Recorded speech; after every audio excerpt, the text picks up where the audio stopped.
What is going on, everybody? My name is Keenan, Costain, and welcome back to another episode of Hornets Recaps. And on today's episode, we'll be discussing the Charlotte Hornets losing to the Golden State Warriors 136 to 116 on the road. And without further ado, let's go over the highlights from this game and go over my thoughts from this game as well. All right, so taking a look at the box score from this game from the players that played well for Golden State. Again, the final score being 136 to 116. And you would think Steph Curry would have the most points, right? Well, that is incorrect. Anthony Melton had the most points, having 24 points and 3 pointers made with along with 6 rebounds and field goals made with 8, and we had 1 steal and 3 assists for Anthony Melton. Stephen Curry, on the other hand, was only held to 14 points and only hit 2 3-pointers made on this game last night, along with 5 assists and 3 rebounds. And a big factor in this game was the uh not the Anthony Melton, but Draymond Green with 20 points, 4 3-pointers made, and 6 assists on the night, and yet having a plus negative for Draymond Green, a -4 on the night, and with the Anthony Melton having a plus 24 and a plus 24 for Will Richard for this game as well. Just looking at the box score here for the players for Golden State. Now for the Charlotte Hornets, we had the leading scorer of this game being Brandon Miller with 28 points on 6 3-pointers made with 4 rebounds and 2 assists, having a negative or a -5 plus minus when he was on or off the floor.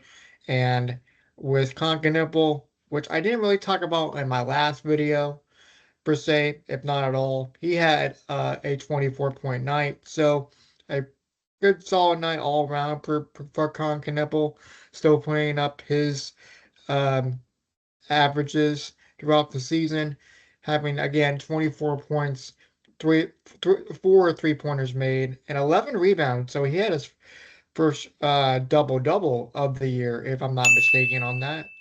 So and also he had 2 assists along with 1 steal and one block. And with Miles Bridges from the Lakers game, which is the last video that I made, which you can click right here, he had 9 points along with 1 3-pointers made and 2 assists. And he also had 4 rebounds. And lastly, LaMelo Ball coming off the bench once again in 21 minutes of court time, having 15 points, 5 field goals made, with only 1 3-pointer made this game. And maybe it was because of a back-to-back situation. I think that would be the case with the Denver Nuggets being on the schedule next up for this team, which we'll get to towards the end. So LaMelo Ball once again being asked by the coaching staff to come off the bench for this game. And for the team stats for this game, the Warriors could not miss, shooting at 54.8% to the Hornets 45.7%. 3-pointers, again, that was a big factor in last night's game with 44.2% made by Golden State to 36.4% for Charlotte. And the Warriors winning the free throw battle at 84.6% to the Hornets 82.4%.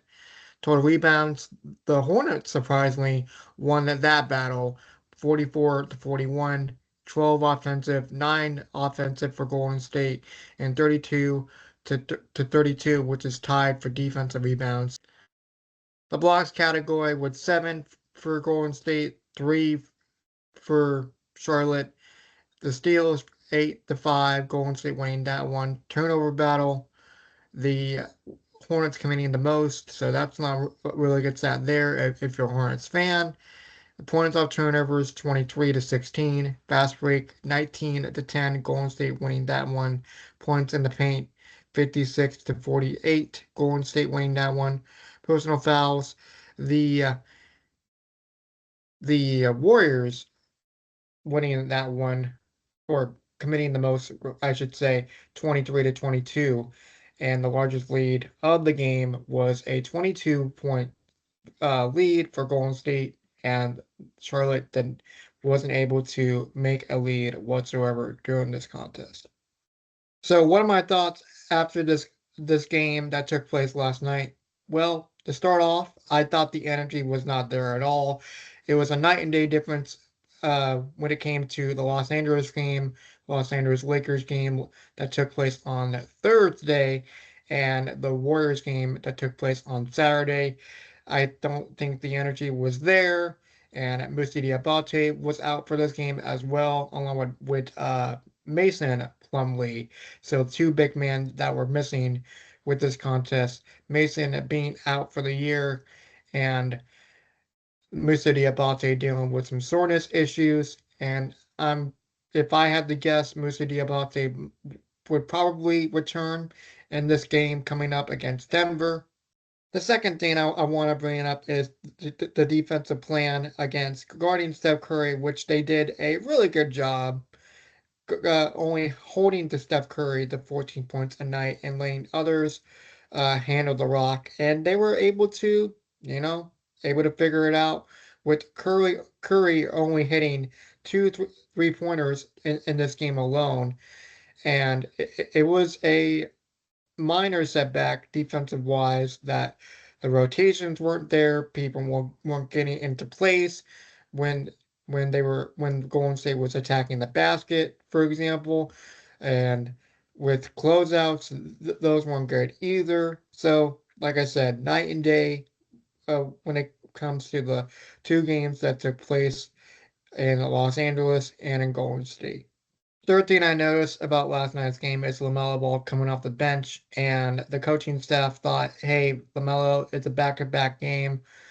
We were facing Denver on Sunday. Let's take it a little easy. Let's see what you can do. And LaMelo seems to be on board. Like I said, I'm on board with it, but LaMelo has to play better no matter if he's starting or coming off the bench. And that is really huge for him to get off to a hot start. But Del Curry on the Hornets broadcast thought it was a interesting idea of LaMelo coming up the bench, but my point being is LaMelo's so used to being a starter in the role that his body is not really up to par coming off the bench on the team.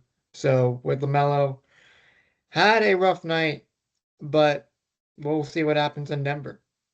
I guess the fourth and final thing I want to talk about that's sort of positive is Brandon Miller's stats. And again, Brandon Miller, like I said in the last video, getting a lot better as a player. Again, having 28 points last night. And I really believe in Brandon Miller's game. He's getting a lot better. The stats show that, and I'm really happy to see that. So in conclusion, I really think this was a throwaway game. We can take this and throw it away in the trash, forget about it, and move on to the next game. They were just not ready. They were not ready at all for the task at hand. Feels like it was not up to standard at all, and it was tough. You know, Golden State always been a tough opponent, especially at home, and I just really think it's a game where they can just stow away and just try to move on to the next. And we'll see what happens against the Denver Nuggets at 8 o'clock p.m. tonight. And as I recall, Nikola Jokic is out for this game later tonight. So the Denver Nuggets are going to miss their All-Star big man this game. So let's see if the Hornets can capitalize, make improvements from this devastating blowout that they suffered against Golden State, again winning 136 to 116 on Saturday. So that'll do it for another episode of Hornets Recaps. Again, my name is Keenan Costain. Thank you for joining me today. And if you like what you see, feel free to give it a like and subscribe down below for more. And let me know in the comments down below what the Hornets should do going forward against the Denver Nuggets, what improvements they should do in the upcoming games. And let me know down below. I'd like to hear your thoughts. And until next time, have a good one, folks. Bye, guys.